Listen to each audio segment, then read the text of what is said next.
E aí, pessoal, belezinha? Professor Sidgley Oliveira na área e vamos a mais uma aula de língua portuguesa. Na aula de hoje, verbos. Haha, gelaram, né? Não, gente, não é verbo, não é desinência. A gente passou um pouco disso já, agora fica um pouquinho mais tranquilo. Então hoje a gente vai estudar poemas. Nós já vimos então os poemas concretos na semana passada e na semana retrasada. Agora, nessa aula de poemas, então o poema concreto ele vinha para quebrar a estrutura do poema, quebrar a versificação. Então a gente está fazendo o caminho contrário. Agora a gente vai voltar à versificação do poema, belezinha? Vamos lá então. O poema é um gênero textual que pode ser escrito conforme rígidas normas. Vocês já estão vindo de uma desconstrução, para vocês verem por que essa desconstrução aconteceu. Os poemas na forma fixa, com versos livres, os quais mais valem a imagem do que a métrica.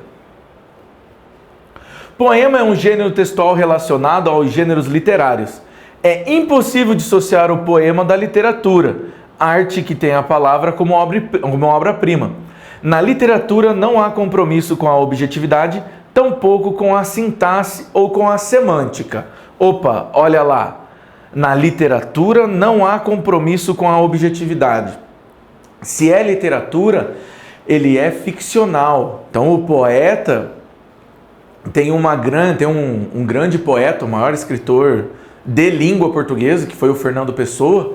Ele tem um poema que ele fala que o poeta é um fingidor. Por que o poeta é um fingidor? Então vamos lá. Vamos pensar num sertanejão sofrência aí, daqueles bem topzão que vocês devem curtir. A pessoa precisa ter sido traída para escutar aquela música e para conseguir escrever aquela música? Não.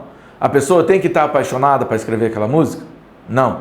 A pessoa ela tem que ter perdido um grande amor para escrever aquela música? Não. Ou seja, o poeta é um fingidor, ele finge que sente. Então, é a partir da música dele que ele vai conversar, tentar passar um sentimento, mas não necessariamente ele perdeu alguém, ele foi traído, ele passou por isso. Na literatura, a gente vai ter esse momento.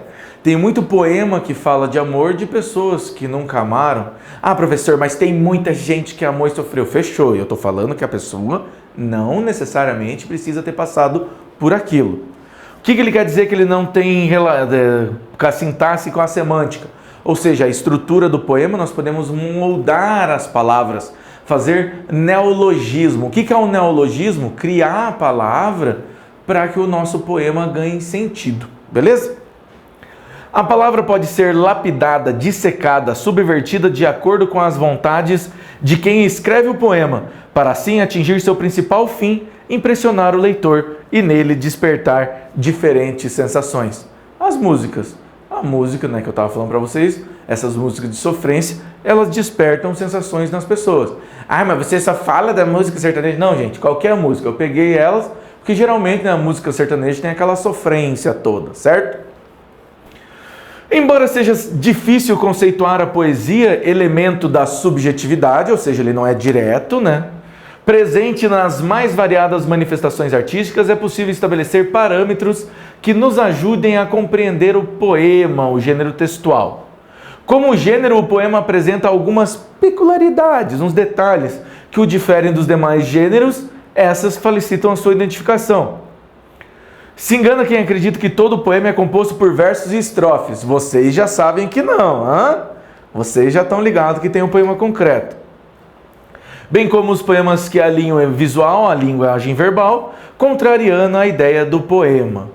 Então, temos sim o poema métrico, o verso bonitinho um embaixo do outro, temos o poema visual, temos poemas holográficos. Então, a gente vai ter várias maneiras de passar um sentimento, tá bom? Então, vamos lá. Chão de Outono, do Mário Quintana. É um poema em prosa, ele não está em verso. Verso é quando a gente tem bonitinho uma linhazinha embaixo da outra. Amor é fogo que arde sem se ver, é paixão que não se vê, lá. Aqui não, que ele está em prosa. Então vamos lá. Ao longo das pedras irregulares do calçamento, passam ventando umas pobres folhas amarelas em pânico, perseguidas de perto por um convite dentro sinistro. tatalando aos pulos cada vez mais perto, as duas asas tarjadas de negro. Oh, viu só que legal? Dá uma olhada de novo. Ao longo das pedras irregulares do calçamento, passam ventando umas pobres folhas amarelas em pânico, perseguidas de perto por um convite de enterro sinistro, tatalando aos pulos cada vez mais perto, as duas asas tarjadas de negro. Ou seja, a gente está vendo aqui que está ventando, é aquele dia mórbido, e tem um corvo. A gente tem que ter o quê? A gente tem que subentender as palavras. Vejam, ó, o vento, o corvo, toda essa parte. Tranquilão? Então vamos lá. Poema concreto que a gente já conhece. Perder a fala diante do abismo Perder a fala diante do abismo Stumm sen vor den Allgrund ist, perdão pelo meu alemão. To be speechless at the abyss is, perder a labra frente ao abismo es, e perder la parole devante labrime est. Perdão pelo meu italiano, que eu não sei falar mesmo. Então, normal. Então, o que a gente consegue entender dessa estrutura toda aqui? Perder a fala diante do abismo é normal. Ou seja, cada uma, tanto em alemão, quanto em inglês, quanto em espanhol, quanto em italiano, estão dizendo a mesma coisa. Então, eles já dão essa ideia. Tranquilão? Então, vamos lá. Amar é um elo entre o azul e o amarelo. Vai ser um haikai do Paulo Leminski. Tem rima? Tem rima. Amar é um elo. Azul, amarelo. Então, a rima alterna. Na literatura contemporânea, as formas fixas, como o soneto e a cestilha, cederam espaço para formas mais convencionais. Vide os poemas concretos que abandonaram a métrica e as palavras e seus significados. O haikai, ele é um poema de 3 versos curtos. Ó, simplesinho. Vamos ter o poema, na versificação que a gente já conhece. Por muito tempo, achei que a ausência é falta, e lastimava ignorante a falta. Hoje não a lastimo. Não há falta na ausência. A ausência é um estar em mim. E sinto-a branca, tão pegada, aconchegada nos meus braços, que rio adenso e invento exclamações alegres. Porque a ausência, essa ausência assimilada, ninguém a rouba mais de mim. Então, nesse poema, a gente vê uma ausência, ou seja, aquele silêncio, aquela paz que foi assimilada. E aqui a gente tem verso, mas ele já não está no verso bonitinho, já está disposto de outra forma, certo? O poema é, portanto, um gênero textual que apresenta delimitações, tal qual os demais gêneros do universo literário, como o conto, a crônica.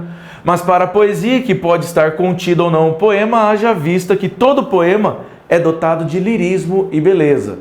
Ou seja, lirismo, nós vamos ter um sentimento dentro dele. Não existe limites, por isso é importante salientar as diferenças entre o poema e a poesia. São diferentes. Não raras situações, o texto poético esmarra na compreensão de seu leitor, que pode subaproveitar suas imagens, sua musicalidade, suas metáforas. Por isso, a poesia depende da percepção de quem lê um poema. Ou seja, um poema ele tem sentido para quem o lê. Você tem que sentir o poema. Você tem que internalizar aquele poema. Um poema que tem uma significância para mim pode não ter uma significância para você. Belezinha? Então vamos lá. Trem de Ferro do Manuel Bandeira. Então a gente viu que a gente viu que o poema ele tem musicalidade. O que isso quer dizer? Vou ler o poema para vocês.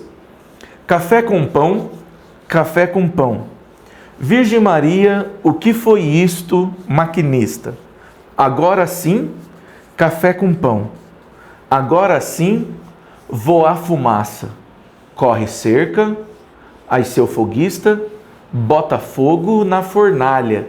que preciso muita força, muita força, muita força. Tem sentido o que eu estou lendo? Tem, porque eu estou passando. Agora, qual que é a musicalidade que eu preciso aqui? É a musicalidade de um trem. Como assim, professor? Trem não faz música. Não faz música, mas ele dá ritmo. Qual que é o ritmo? Aquele tchu, tchu, tchu, tchu, tchu, tchu, tchu, tchu, tchu, tchu, tchu, tchu, tchu. Ele vai ganhando velocidade. Não é um trem igual esse que a gente está acostumado. Pensa na Maria Fumaça antiga, que ela faz tchu, tchu, tchu, tchu. Ela vai ganhando aquele ritmo. Agora eu vou ler no ritmo de um trem, certo? Veja que tem uma parte que ela vai ter uma subida e uma descida. E na musicalidade a gente tem isso no poema, beleza? Então vamos lá. Ó. Café com pão. Virgem Maria, que foi isso, seu maquinista? Agora sim, café com pão, agora sim, voa a fumaça, corre cerca, cai seu foguista, bota fogo na fornalha, que eu preciso muita força, muita força, muita força.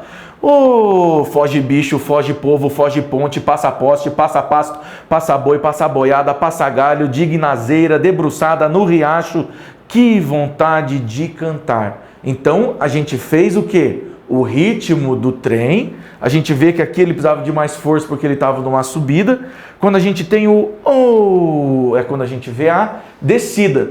Então, se somente ler esse poema, não quer dizer nada pra gente. Agora, a gente entender esse poema faz toda a diferença. Saber a musicalidade, saber que tem uma ideia de trem, porque tem um maquinista, ele ganha uma musicalidade, ele ganha outro sentido. Esse é o sentimento que o poema passa pra gente. Tranquilão? Pessoal, muito obrigado e até a próxima.